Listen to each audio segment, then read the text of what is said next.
Top quality और consistent performance के लिए सिर्फ सिल्वर पंप्स, नाम याद रखना। હીટ વેવની આગાહી અને ક્યાં ક્યાં ગરમી પડવાની છે, ગરમી સહન કરવા માટે તૈયાર રહેવું પડશે તે આપણે નકશા થ્રુ આ આવનારા 3 દિવસ તો અમે આપને બતાવી દીધા અને હવે સાથે સાથે કેટલાક બીજી પણ ઇમેજ આપણે ગ્રાફિક્સ થ્રુ બતાવી રહ્યા છે। ઘરથી બહાર નીકળો તો ખાસ આટલું તમે ધ્યાન રાખજો, શરીર અને માથું કોટનના વસ્ત્રોથી તમે ઢાંકીને રાખજો। કમસે કમ એ ગરમી જે છે તેનાથી બચી શકાય, થોડીક રાહત તમે એક કવચ જેવું લાગે। શરીર અને માથું પણ ઢાંકીને રાખવું જરૂરી છે। પાણીનું જે સેવન છે, લિક્વિડ ફોર્મ વધારે ને વધારે લેતું રહેવું।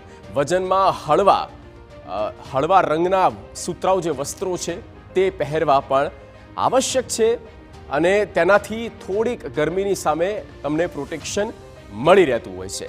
આ ખૂબ જ નાની નાની બાબતો જે છે પણ ધ્યાનમાં લેવા જેવી છે।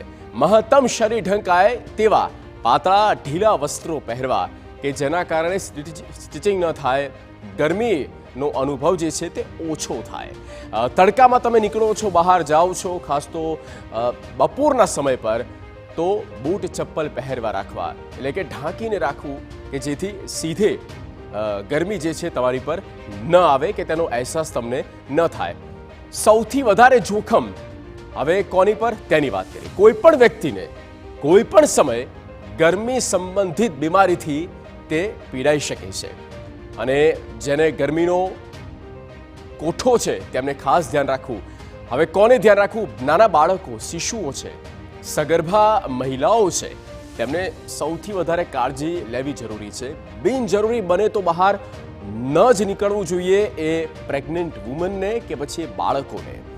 હૃદય રોગ, હાઈ બ્લડ પ્રેશર જેમને રહેતું હોય, આ જે ડિસીઝ જેમને છે, અસ્થમાનો પણ જેમને પ્રોબ્લેમ્સ રહેતો હોય છે, એ લોકોએ પણ ખાસ તો ગરમીથી બચવું જરૂરી છે, કારણ કે એ લોકોને જોખમ વધારે રહેતું હોય છે અને જ્યાં બ્લડ પ્રેશર અપડાઉન થાય સ્વાભાવિક છે, તેના કારણે ચક્કર આવવા, વોમિટિંગ થવી, આ બધું પણ થતું હોય છે। એટલા માટે એ લોકોને ખાસ તકેદારી રાખવી